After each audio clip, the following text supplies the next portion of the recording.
오늘 함께 나누실 하나님 말씀은 신약성경 로마서 12장 1절과 2절 말씀입니다. 로마서 12장 1절과 2절 말씀을 봉독해 드리겠습니다. 신약성경 256쪽에 있습니다.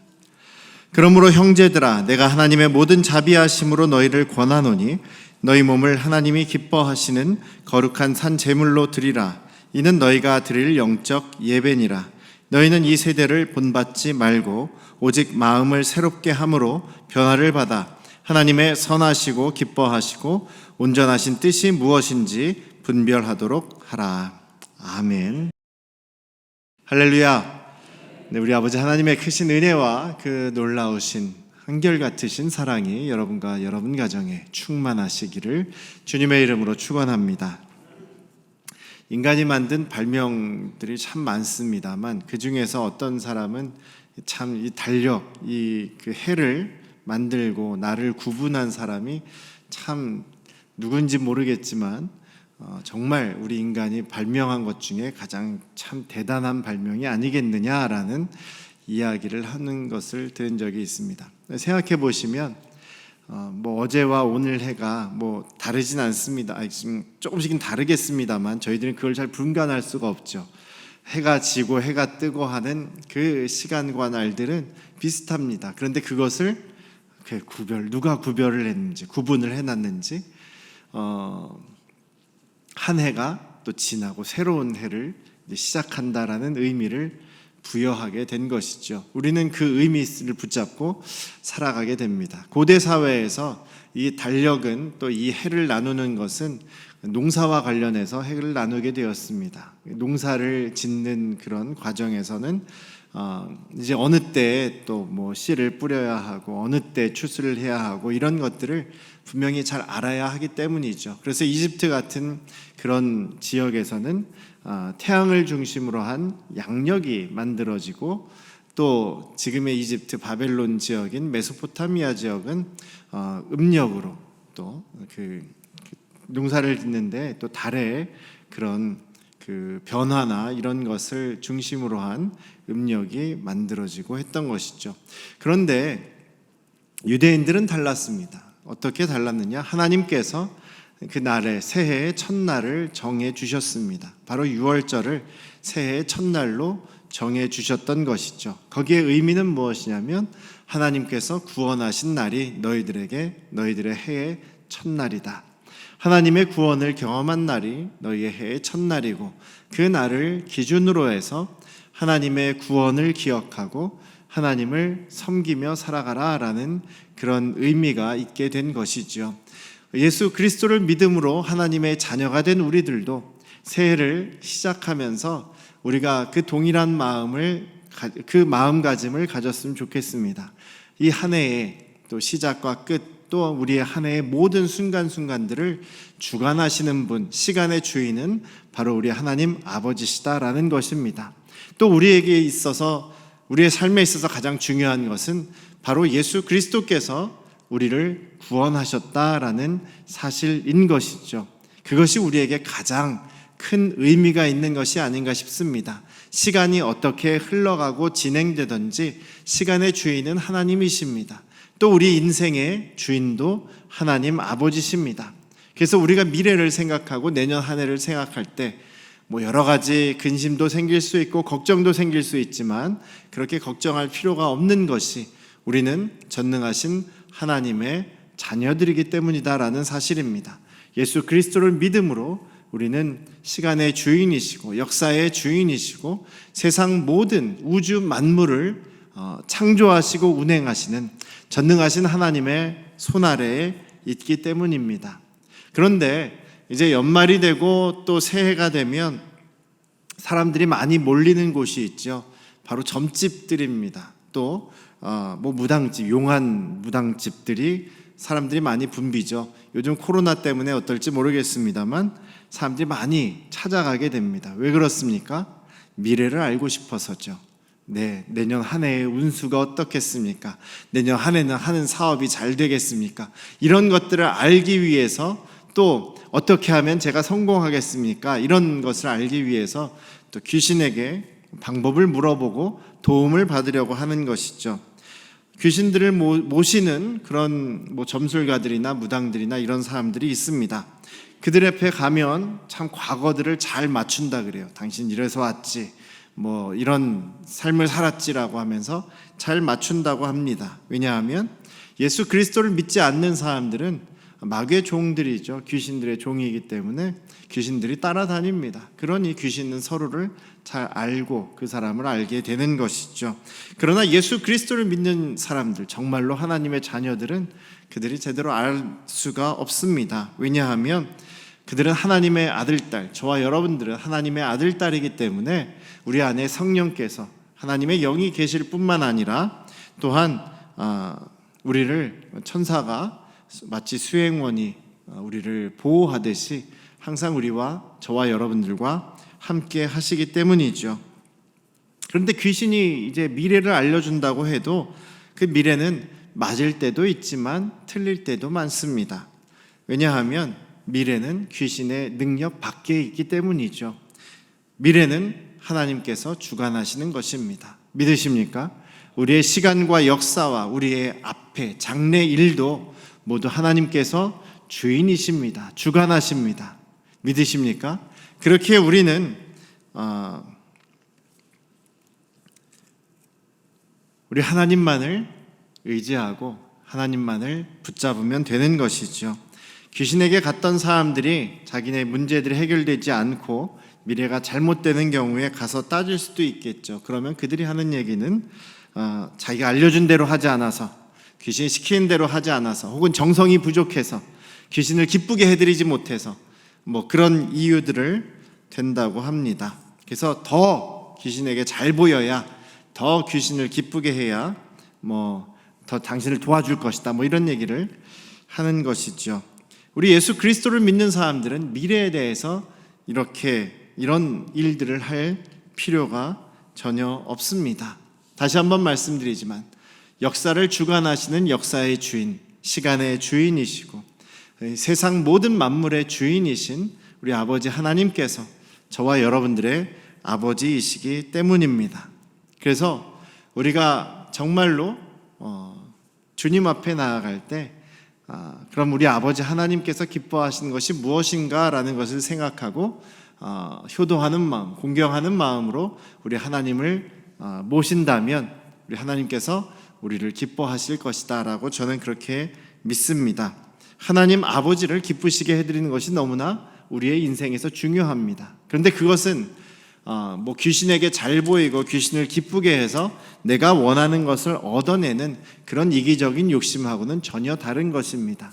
우리를 구원하신 하나님의 은혜, 우리를 지금까지 인도해 주시고 함께 하신 하나님의 은혜, 그리고 하나님의 자녀로서 새로운 생명을 가지고 영원한 하나님의 자녀로 살아갈 수 있게 하신 하나님의 은혜에 감사하기 때문이고, 우리의 아버지이신 하나님께 마땅히 우리가 드려야 할 그런 공경과 또 섬김을 드리는 것이 바로 우리가 마땅히 해야 되는 것이죠. 그래서 우리가 하나님을 기쁘시게 하는 것은 내가 뭔가를 얻어내기 위해서가 아니라 마땅히 하나님의 구원을, 예수 그리스도로 인한 하나님의 구원을 경험한 사람으로서, 하나님의 은혜를 받은 사람으로서 감사하는 당연한 삶의 원리인 것입니다. 우리가 또 하나님을 기쁘시게 하는 것이, 또 주님께 영광을 돌리는 것이 내가 무언가를 얻기 위해서라기보다는 지금까지도 인도해 주시고 지금까지도 변함없이 우리를 보호하신 그 하나님의 은혜에 감사함으로 주님께 영광 돌리시는 그 믿음의 삶이 되시기를 주님의 이름으로 축원합니다. 아까 찬양한 것처럼 모든 것이 주님의 은혜입니다. 바울 사도가 항상 고백하는 것이, 내가 지금의 내 모습이 된 것도, 내가 풍부할 때도 있고 또 가난할 때도 있고, 내가 매를 맞을 때도 있고 존귀히 여김 받을 때도 있고, 이런 모든 상황에서 지금 나의 모습이 되는 것은 바로 하나님의 은혜다, 오직 하나님의 은혜다라는 고백을 하셨습니다. 마찬가지로 우리의 모든 삶에 있어서도 오직 하나님의 은혜입니다라는 고백이 항상 변함없이 우리 안에서 충만하시기를 주님의 이름으로 축원합니다. 바울 사도도 오늘 로마서에서 로마에 있는 그리스도인들에게 복음이 무엇이고 예수님으로 믿은 그 구원이 무엇이고 우리가 어떻게 하나님 앞에서 의롭게 되는가, 이런 복음에 대한 가르침을 계속 하신 다음에 그럼 복음으로 인해 구원받은 우리 믿음의 사람들은 어떻게 살아가야 되느냐라는 이야기를 12장부터 지금 하고 계십니다. 12장부터 이제 뒷부분까지 우리 믿음의 사람들이 어떤 모습으로 살아야 되느냐, 어떻게 살아가야 되느냐라는 말씀을 하시는데, 그걸 한마디로 이야기하면 하나님을 기쁘시게 하는 그런 삶을 살아야 한다라는 말씀을 하고 계신 것입니다. 그 하나님을 기쁘시게 하신다는 것이 내가 잘 되기 위해서 하나님을 이렇게 기쁘게 해드리면 하나님께서 나를 잘 먹고 잘 살게 해주신다, 이런 것으로 드리는 것이 아니라 나를 구원하신 그 하나님의 은혜에 답하는 삶이 무엇이냐? 바로 하나님을 기쁘시게 하는 삶이다라는 것입니다. 크게 두 가지로 말씀드릴 수가 있는데, 그럼 어떻게 하는 것이 하나님을 기쁘시게 하는 것이냐? 첫 번째로는 정말 우리의 몸을 하나님의 거룩한 산 제물로 드리라는 것입니다. 우리의 몸을 거룩하게 구별하여 하나님께 드리는 삶, 이것이 바로 매일매일 우리가 하나님께 드릴 합당한 삶, 영적인 삶이라고 말씀하고 계십니다. 2022년 새해에는 우리의 몸을, 정말 우리의 모든 것을 하나님께 더 영광 돌려 드릴 수 있는 그런 믿음의 삶이 되실 수 있기를 주님의 이름으로 축원합니다. 우리의 몸이 성전이라고 말씀하시죠. 왜냐하면 주님의 영이 살고 계신 곳이기 때문이다라는 것입니다. 그렇다면 주님의 성령이, 주님의 영이 살고 계신 내 몸을 구별해야 되는 것은 당연한 것 아니겠습니까? 죄악에서 구별하고 더러움에서 구별하고 하나님께 영광 돌리고 예배하고 찬양하고 사랑하고 섬기는 그런 모습으로 주님께 드리실 수 있는 저와 여러분들 되시기를 주님의 이름으로 축원합니다. 제가 좋아하는 찬송 중에 찬송가 214장이 있습니다. 나 주의 도움 받고자 주 예수님께 빕니다. 그 구원 허락하시사 날 받으옵소서. 내 모습 이대로 주 받으옵소서. 날 위해 돌아가신 주 날 받으옵소서. 이런 찬양을 여러분들도 좋아하시고 자주 부르시리라 생각합니다. 이 찬양은 그 옛날 한 지금으로부터 100년이 훨씬 전에 D.L. 무디라고 하는 유명한 그런 목사님이 부흥 강사를 하실 때, 부흥회를 할 때 어떤 소년이 그 목사님의 이야기, 그 설교를 듣고 구원받는 것에 대한 것, 예수님을 믿는 것, 영접하는 것에 대한 말씀을 듣고 고민을 하는 겁니다. 내가 이렇게 안 좋은데, 내가 이렇게 지금까지 악한 모습이었는데, 온전하지 못한 모습이었는데, 과연 내가 감히 주님 앞에 주님을 영접합니다, 주님을 믿습니다라고 할 수 있겠느냐라는 그런 고민을 했다는 거죠. 그러다가 이제 헌금을 하는 시간이 있었대요. 그러니까 주님께 예물을 드리는 시간이 있었는데 자신이 지금 어려서 뭔가 드릴 만한 것도 없고 고민하다가 그 헌금함에다 자기 손을 집어넣으면서 주님, 저의 모습 지금 연약하지만 제 모습 전부를 드립니다. 주님 받아주십시오. 이렇게 이야기했다는 것입니다. 그 이야기를 듣고 너무나 감동한 목사님께서 그것을 이제 찬양 시로 만들고 곡을 붙여서 전 세계 사람들이 같이 부르는 그런 찬양이 되었던 것이죠. 주님 앞에 어떻게 우리도 내 자신을 드리길 원합니다. 이번 2022년 새해에는 주님이 기뻐하시는 그런 나의 모습으로 드리길 원합니다. 이렇게 고백하시며 주님께 나아가시는 올 한 해, 이 새로운 한 해가 되시기를 주님의 이름으로 축원합니다. 두 번째로 이 세대를 본받지 말고 하나님의 온전한 뜻을 구별하고 분별해라라고 말씀하고 계십니다. 세대를 본받지 말라는 것은 아까도 말씀드렸듯이 세상 사람들은, 믿지 않는 사람들은 귀신에게 잘 보이면 자기가 원하는 것을 얻어내려고 생각을 합니다. 그래서 생겨난 것이 바로 우상숭배죠. 우상숭배는 바로 자신의 욕심을, 자신이 원하는 것을 얻어내기 위해서 귀신에게 잘 보여서 자기가 필요한 것을 얻어내는 그런 원리로 생겨난 것입니다. 그래서 그 고대에 또 구약에 보면 이스라엘 백성들도 하나님을 섬긴다고 하면서도 자꾸만 우상에게 눈을 돌립니다. 왜냐하면 하나님은 자기들이 생각대로 하나님을 조종할 수가 없어요. 그런데 우상은 그 귀신들을 기쁘게 하기만 하면 자기한테 뭔가 줄 것 같아요. 그래서 자기들이 귀신에게 줄 수 있는 것 중에 가장 소중한 게 무엇이냐면 자기 자식을 주는 겁니다. 그래서 자식을 불 가운데로 지나가게 하고 자식을 산채로 바쳐서 제물로 주기도 하고 그런 이야기들이 구약에 나와 있습니다. 그런데 하나님께서는 전혀 그런 것들을 원하지 않으십니다. 하나님께서 원하시는 것은 하나님의 말씀에 순종하는 것이죠. 그래서 하나님의 선하시고 온전하신 뜻이 무엇인지를 분별해서 살아가는 것. 내년 한 해에도 우리 안양 성도교회 가족들은 정말 주님이 원하시는 것이 무엇인지를 생각하면서 나의 주인 되신 아버지 하나님께서 기뻐하시는 것, 원하시는 것, 그것을 위해서 살아가는 저와 여러분들 되시기를 주님의 이름으로 축원합니다.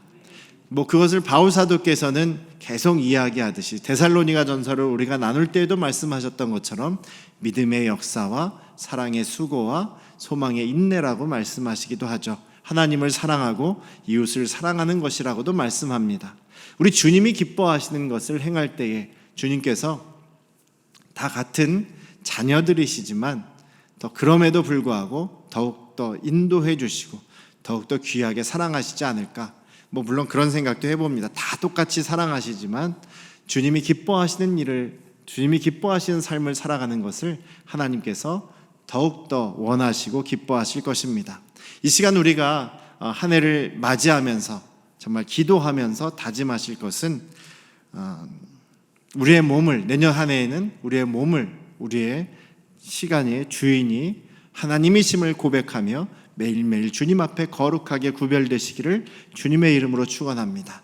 더욱더 주님의 말씀을 사모하고 주님의 뜻을 더 알아서 주님이 기뻐하시는 그 말씀대로 살아가는 우리 안양 성도교회 가족들 되시기를 주님의 이름으로 축원합니다. 이 시간에는 우리 여러분들에게 미리 나눠드린 성찬을 같이 시간 우리 안양 성도교회 이름으로 함께 나누도록 하겠습니다. 아직 성찬을 받지 않으신 분들은 손을 들어서 표시해 주시기 바랍니다. 주의 만찬은 예수 그리스도께서 잡히시던 날 밤에 저녁에 제자들과 함께 유월절 식사를 하시면서 제자들에게 하신 말씀에서 시작이 됩니다. 먼저 떡을 먹고 떡을 가져서 축복기도, 감사의 기도를 하신 후에 제자들에게 나눠주시죠. 그러면서 너희는 이것을 먹을 때마다 내가 너희를 위해서 주는 몸을, 내 몸을 기억하라라고 하십니다. 또 떡을 다 먹고 나서 그리고 잔을 나눠주시면서, 돌려서 나눠주시면서 이 잔은 내 피로 세우는 새 언약이니 곧 너희를 위하여 붓는 것이다 라고 말씀하십니다. 내가 너희를 위해서 주는 피, 흘리는 피, 언약의 피다라고 말씀하십니다. 그래서 우리가 예수 그리스도의 이름으로 함께 예배할 때 신약에서는 모일 때마다 이 주의 만찬 성찬을 같이 했습니다. 이것을 먹고 마실 때에 예수 그리스도와 연합하는 것이죠. 예수 그리스도의 몸을 상징하는 것, 예수 그리스도의 피를 상징하는 것이 우리 안에 들어올 때 우리는 예수 그리스도와 연합하게 됩니다. 또 이것을 우리가 안양 성도교회 가족들이 함께 하게 될 때 그때 우리가 예수 그리스도를 머리로 든 한 몸으로서 연합하는 의미가 있습니다. 예수님의 살과 피로 우리는 하나가 되었습니다. 그래서 이 시간 우리의 연합, 주님과의 연합, 우리 교회와의 연합을 상징하는 이 귀한 떡과 잔을 먹고 마시도록 하겠습니다. 혹시 안 받으신 분이 있으면 손 들어주시고요. 네, 없으시면 이 시간 잠깐 내리시거나 혹은 잠깐 이 속으로 해서 떡을 드시고 잔을 드시겠습니다.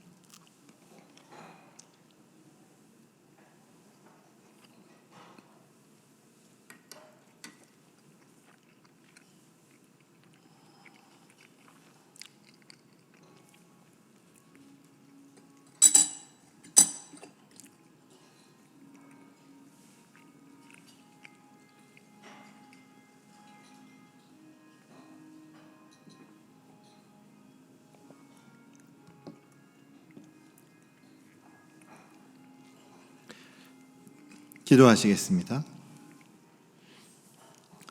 하나님 아버지, 주님의 가르치심을 따라서 우리가 떡을 먹고 잔을 마셨습니다.